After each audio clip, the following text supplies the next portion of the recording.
So if you have chronic back stiffness or pain, you might have gone to your doctor or to physical therapy to try to figure out what's going on. And I'm sure a lot of people have told you to strengthen your core because underdeveloped muscles do play a role in back pain. However, a lot of times when you just hear those words, strengthen your core, you may not even know how to go about it. So I want to talk today about what muscles actually do help relieve back pain, what muscles are going to protect your spine, and then I'll show you a couple of quick exercises.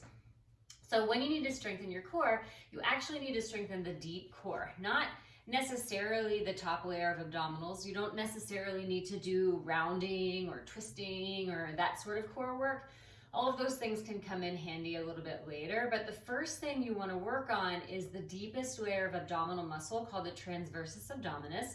It starts on your spine and wraps around to the front, and it strengthens your spine in the neutral position. It also creates space between each spine bone because it helps you have this nice posture in your spine rather than compressing and sinking into the spine.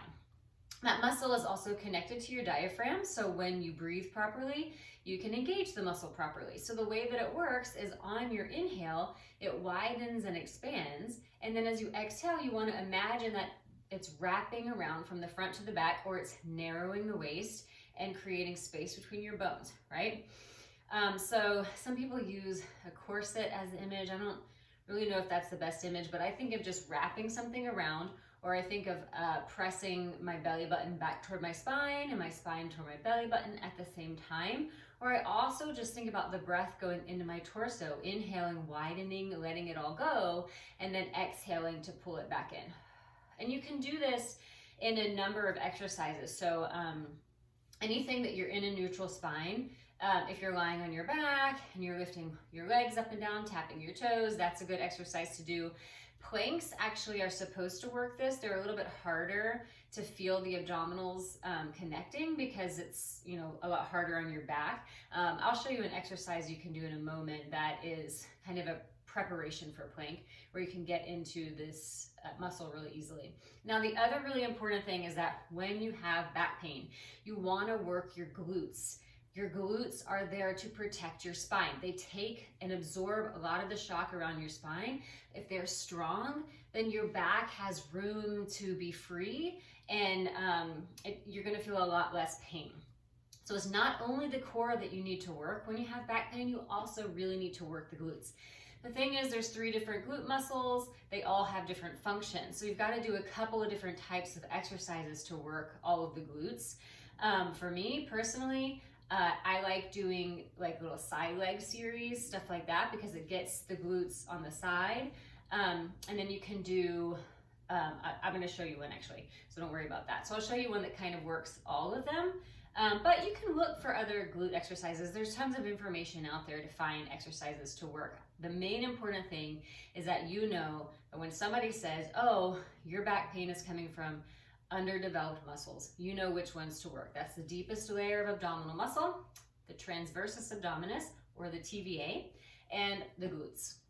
So I want to show you this exercise because it's a great way to connect to the deep layer of abdominal muscle. So you go into your all fours position, hands underneath your shoulders, knees underneath your hips, and you want to try to find neutral spine here. So you're not sinking too much into the spine, but you're also not tucking or rounding. So I reach my tailbone straight back, crown of the head forward, hands directly underneath the shoulders, and then press out of the shoulder, so not sinking in there. Now inhale, let your belly fall toward the floor, and then exhale, pull your stomach up towards your spine without shifting without moving the spine, without shifting the position of the spine at all. And then inhale, drop the belly toward the floor, and exhale, pick it back up again. So you want to find the connection here. Inhale, think of widening in the spine around the belly, and then exhale, engage.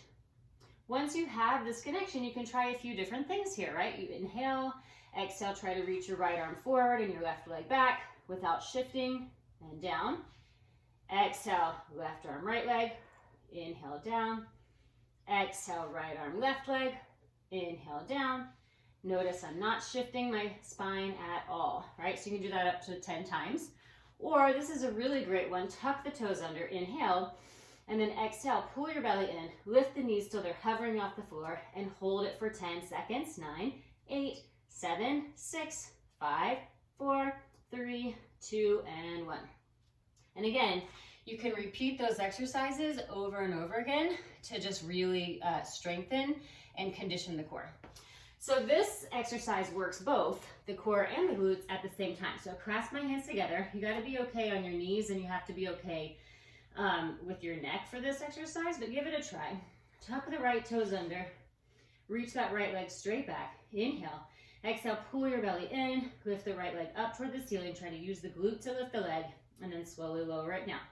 So you can do this 10 times. And then from here, I take my right leg across my body, and then I lift it up and out. So this gets into the side glutes as well as the ones that I was just working, up and out, yeah? And then you repeat this one like 10 times. And then of course, you do both sides, right? So I'm not gonna walk you through the whole thing. You can do it, you can watch the video, see the form, and then do it on your own. You wanna repeat them 10 times, connecting to the abdominals as you're lifting the leg up and down.